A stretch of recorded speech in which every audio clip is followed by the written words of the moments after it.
Hello, welcome again. What I'm going to read for you today is effectively some prose poetry. It's by the 17th century poet Thomas Traherne. The 17th century was one of the great periods of spiritual poetry in English writing, and that very much shows up in Traherne's work.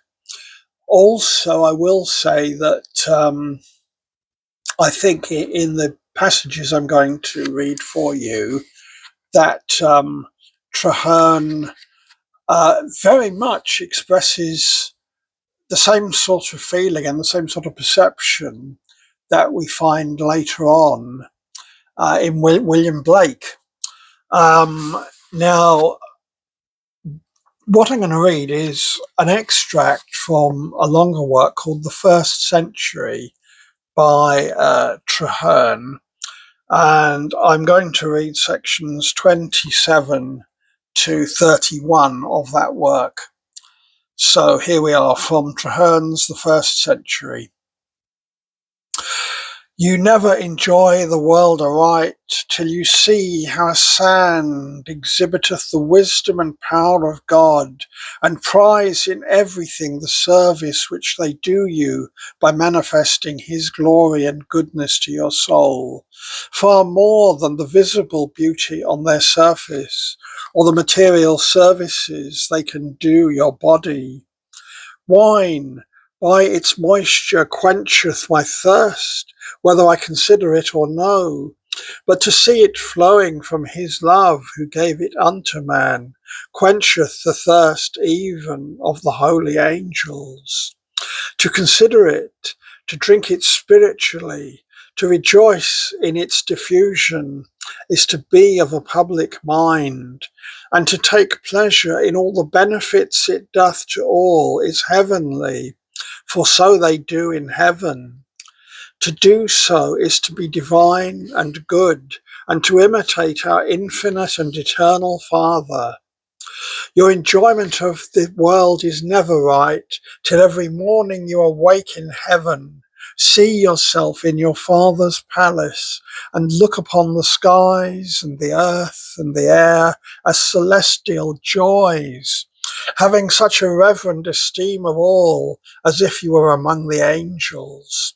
The bride of a monarch in her husband's chamber hath no such causes of delight as you.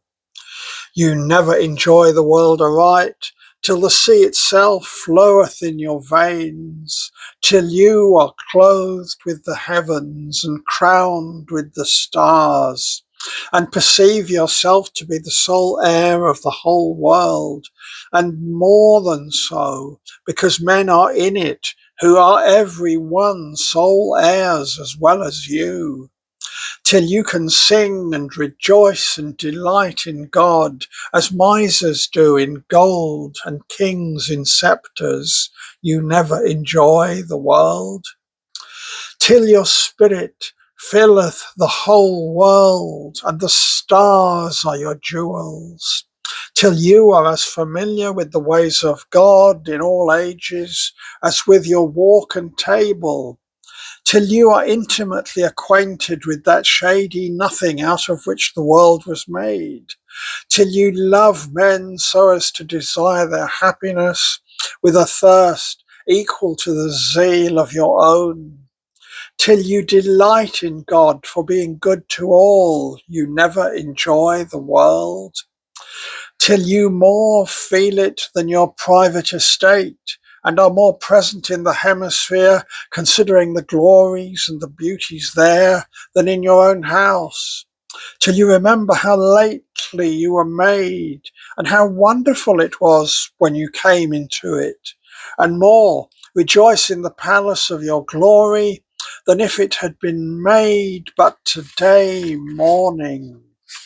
And further, you never enjoy the world aright till you love the beauty of enjoying it, that you are covetous and earnest to persuade others to enjoy it, and so perfectly hate the abominable corruption of men in despising it, that you had rather suffered the flames of hell than willingly be guilty of their error? There is so much blindness and ingratitude and damned folly in it. The world is a mirror of infinite beauty, yet no man sees it. It is a temple of majesty, yet no man regards it. It is a region of light and peace, did not men disquiet it. It is the paradise of God. It is more to man since he is fallen than it was before. It is the place of angels and the gate of heaven. When Jacob waked out of his dream, he said, God is here and I wist it not. How dreadful is this place! This is none other than the house of God and the gate of heaven.